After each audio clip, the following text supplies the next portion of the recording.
আজকে ইসকনের যে mid day meal যে প্রকল্প, মিড ডে মিলের উদ্বোধন করলেন মুখ্যমন্ত্রী। তিনি বামেদের এবং তৃণমূলকে একই সত্ত্বে একই গেঁথে বলছেন যে গণতন্ত্রের বিরোধীদের থাকা অত্যন্ত প্রয়োজনীয়, একদলীয় কোনোভাবে কাম হতে পারে। তো আন্ডা যারা করলেন এখন অন্তত তারা চুপ থাকবে।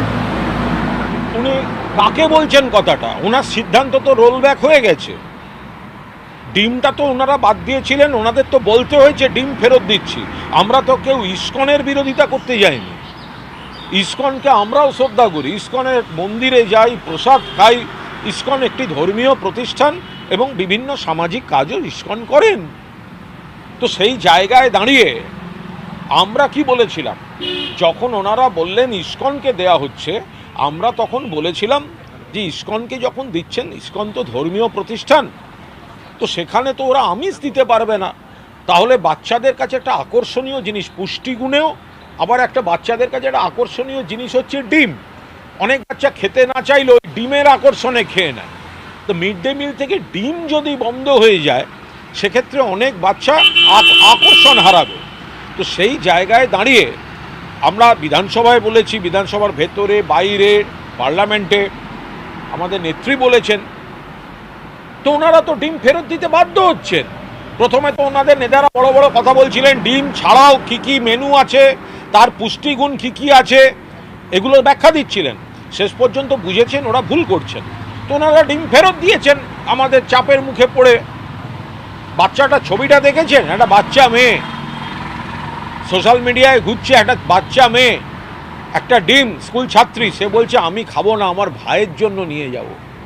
এতখানি আকর্ষণ, সেইটা তাদের কাছ থেকে কেড়ে নিতে চাইছিলেন।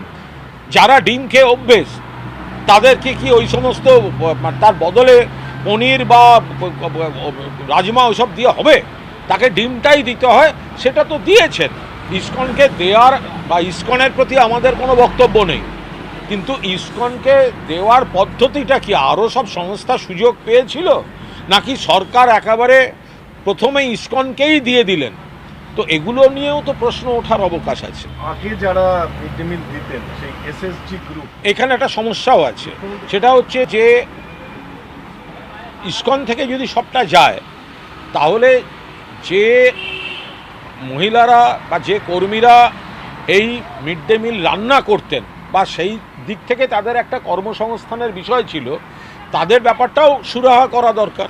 মুখ্যমন্ত্রী বলেছেন কারো কাজ যাবে না, এটা তো মুখ্যমন্ত্রী নিশ্চিতভাবে ধরুন বললেন, কিন্তু তারা কি কাজ করবেন, তারা সেই কাজটা যে কাজটা করে আসছিলেন সেই জায়গায় তারা এখন বিকল্প কোন কাজ করবেন, তারা একটা স্পষ্ট ঘোষণা বা স্পষ্ট রূপরেখা যদি প্রথমেই দিয়ে দেয়া যায়, তাহলে তো ব্যাপারটা লোকের মধ্যে আর অনিশ্চয়তাটা থাকে না।